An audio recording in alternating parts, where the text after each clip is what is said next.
Alright, let's crank her up. See the cab. Everything is in great shape. No damage to the leather at all.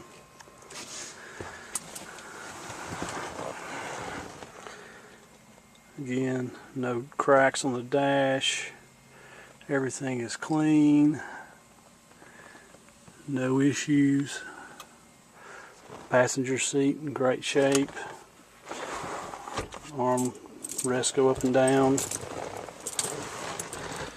As you can see, 22,000 miles.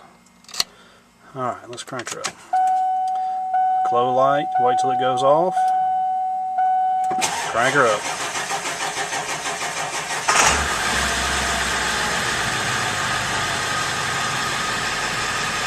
As you can see, the oil pressure came up quickly. That was a cold start. You can see the temperature gauge.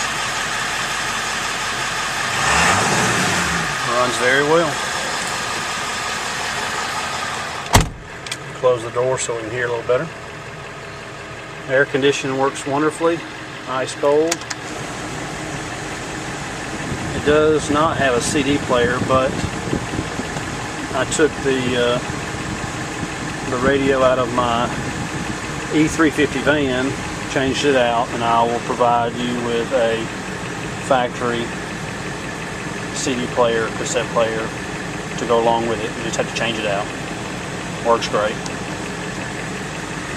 Alright. Hope you enjoy. Hope it answers all y'all's questions.